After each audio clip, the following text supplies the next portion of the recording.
Bienvenue. Aujourd'hui, on se penche sur un texte qui présente une chaîne en ligne, Tafsir Éclair. L'idée, apparemment, c'est de rendre le Coran plus facile d'accès.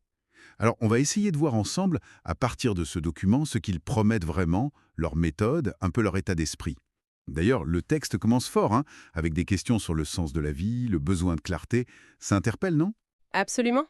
Et ce texte, il positionne clairement Tafsir et Clair comme une sorte de réponse.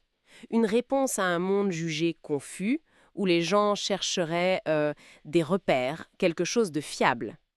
L'accent est mis sur une explication du Coran qui serait fiable, oui, et aussi apaisante. C'est intéressant comme point de départ. Alors, concrètement, leur mission, c'est quoi, là? Le texte parle d'un espace sérieux, authentique et accessible. Pour explorer le Coran, l'islam, l'idée maîtresse, on dirait, c'est ce retour à la source, au message originel, mais expliqué de façon respectueuse, profonde. Pédagogique, ils disent. C'est ça. Et ils ont même un slogan qui revient, une voie pour comprendre, une lumière pour avancer.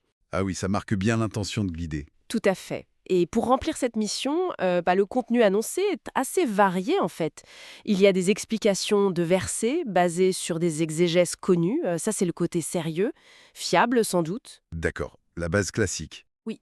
Mais à côté, il prévoit des choses plus interactives, on va dire. Des vidéos de dialogue pour l'application concrète, des résumés de prêches, des réflexions sur l'actualité du monde musulman vu sous l'angle de la foi. Ah, ça touche au quotidien donc. Exactement. Et ils annoncent aussi des séries à venir, les noms d'Allah, les histoires des prophètes, ou ce qu'ils appellent les perles de la Sunna, les enseignements du prophète. C'est un programme assez complet finalement. Et ce mélange, ils insistent beaucoup, j'ai noté, sur le fait que ce n'est pas juste du résumé. Ils utilisent les mots éclairage, mise en dialogue, guidance vivante. On sent une volonté d'aller plus loin que la simple info. Oui, c'est une nuance importante. Éclairage, ça suggère de rendre le texte pertinent pour aujourd'hui, pas juste de raconter ce qu'ils disaient à l'époque. De le rendre vivant, en quelque sorte. Texte ancien et le vécu des gens maintenant. On peut y voir une tentative de répondre à une quête de sens très personnelle, où comprendre avec la tête doit mener à agir ou à penser différemment dans sa vie. Et cette connexion, elle passe aussi par l'intellect, si je comprends bien.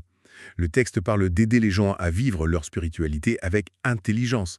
C'est un terme intéressant, intelligence, dans ce contexte. Oui, c'est notable.